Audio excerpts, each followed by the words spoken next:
Welcome to Manufacturing Tech Australia with Shane Williams and Paul Mason. I'm here with Adam from SugarCRM. Welcome to the show, my friend. Thank you, Shane. How are you today? Good. So we're here at the SugarCRM stand. Maybe you could tell us a little bit about what is SugarCRM and what does it mean for this industry? Yeah, absolutely. So SugarCRM, it's a name that a lot of organizations have heard of for many years. We've been in the CRM space. Yeah. Says it in our name.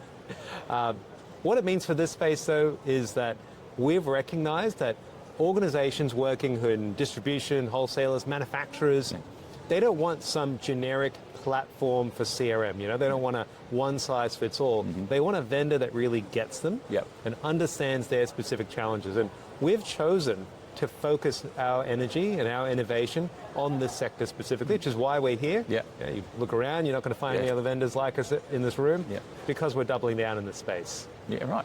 And so, I mean, obviously people have heard of CRMs before. A lot of the businesses here will already have an ERP. And a lot of those ERPs claim to have a CRM capability. So what's the differentiator for Sugar? Yeah, that's a really good question there. So it is true. A lot of ERPs will have some content management features built into them so that you can see a customer's name and details. But where they really let the salesperson down starts in usability. Honestly, an ERP is not built for a sales rep to walk in there and to figure out what's my customer been doing, what have they been spending, how have their buying habits changed over time. We unlock that data. We get it all out of an ERP. We present it in an easy-to-use fashion. So the sales rep gets really simple guidance. Here's who you should talk to. This is what you should talk to them about next. And this is where you're going after you've met that first one. And I know I saw one of your demos earlier and we were talking about the fact that you have these deep integrations with a whole bunch of industry ERPs in the space. How does that give you better leverage over some of the competitors? For us, it's about time to value. Honestly, most of the folks that I meet here, they don't really have time for a big customer experience project. If they're going to make a change and bring something in, it needs to be spun up quickly. So the fact that we come pre-integrated with 180 different ERPs basically means we can walk into any one of these organizations and look at them and go, you know what, we can probably get you up and running in 30 days, 60 days, like really quick time to value. So it's non-disruptive. And then we work in the background with their sales reps to show them, here's our easy-to-use mobile app. Here's how you use it. Here's your dictation. Here's your note-taking. Here's your plan. And I imagine every other person I talk to at the moment says, oh, but ours has AI. I'm tipping you're playing the same game, right? Absolutely. I mean, look, to be fair, you can't be in software, you can't be in SaaS without an AI narrative. For us, our analytics is really working at that ERP data. So we're going to look at how changes in buying behavior could create an early indicator of churn. That's what our AI is really focused on, so that the rep isn't looking at these different changes in product categories and going, oh, what does it mean? They're actually going, oh, this is a signal that Joe Bloggs over there is possibly checking out another supplier because their change in buying habit is similar to what other customers have been doing for a while before they left. Yeah, right. And so I know a lot of people try and tackle these projects and they already talk about the amount of projects that fail. What are some of the mistakes you see folks make when they try and go down this path? I mean, the traditional one is bite off too much, too big, too quick. And you think that the big name platform out there is going to solve all your problems. And often it ends up creating a lot more problems because you spend more on your bottom line, you don't get the return, and then you become disenfranchised with the space altogether. I mean, honestly, CRM's got a bit of a bad name out there because of those big, massive, high-profile projects that fail or make the news. We're trying to be simple, quick, and easy to use, you know, to get away from that. And we think that organizations that want to drive change here, they need to prioritize speed over anything else. You know, right now, manufacturing in Australia, huge opportunity for innovation, you know. And I heard in your recent podcast how many organizations are still struggling to figure out what does Industry 4.0 actually mean for them, right? And AI is only at the cusp of some of this stuff, you know. So there's so much opportunity to do better.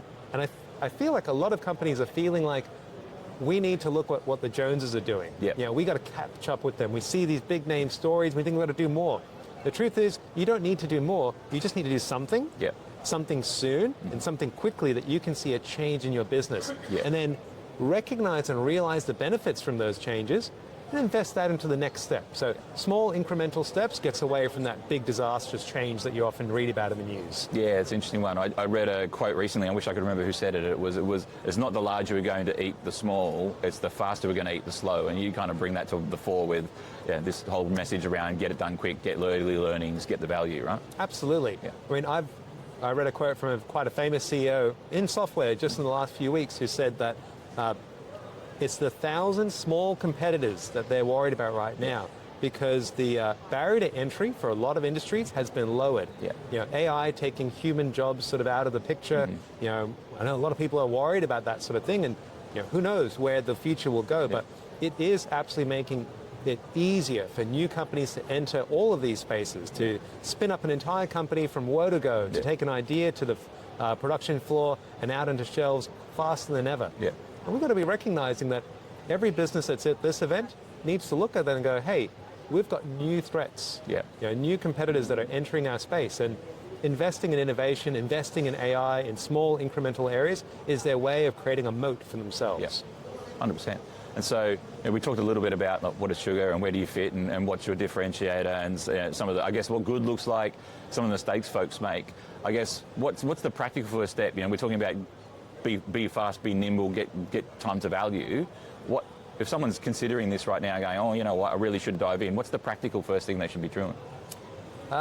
Honestly, take a few demos. Yeah. You know, sure, I'll put my own hand up, but honestly, I think a lot of vendors here are, I don't want to call them laggards, but they're not even being aware of what's out there. Yeah. And until you start taking a few product demos and you see what other people out there who are trying to sell you stuff, but you listen to what they think they could do for your sector, what they could do for your job, for your space, and realize, oh, I hadn't even considered that there was an opportunity to do something different. Yeah. And when I think about what I'm excited about for the future, I think about a new generation of individuals who are coming up who AI for them won't be something they need to learn about. It's not something they're going to read about or watch a video about. Yeah. It will be in their blood. Yeah. And creating the right environment to attract and build up that talent, it's essential for our lifeblood because, you know, again, if I think about this room and we walk around, most people are getting on in their years. Yeah. And we need to think about business continuity as well. Yeah. What are they doing over the next 15 to 20 years to bring up the next generation of leaders who are going to run these companies? Yeah. And we need them to be empowered. We need them to be AI enabled. And part of that starts with like taking the first basic steps. And that first basic step is go out and get yourself a demo of something today. Get a demo this week. Yeah. In my own team, I've challenged, even in technology, I've said, you know, guys, everyone needs to be taking at least 2 demos a month. Yep. Just to get ideas. Yep. Because you don't know what you don't know. And other people out there are finding it so easy to come up with new ideas. Yeah, they're experimenting, right? Exactly. Yeah. And unless you're exposed to that experimentation, it's hard to get the new ideas into the mix. Yeah, 100%. Mate, it's been fascinating. Thanks very much for being on the show. Pleasure. Thanks, Shane. Cheers. Take care. Thanks for tuning in to Manufacturing Tech Australia with Shane and Paul, recorded on the traditional lands of the Bunurong and Wurundjeri people. For more information, jump on the manufacturingtech.au website. Remember to hit the follow button to join us again next time as we continue to explore the intersection of manufacturing and technology.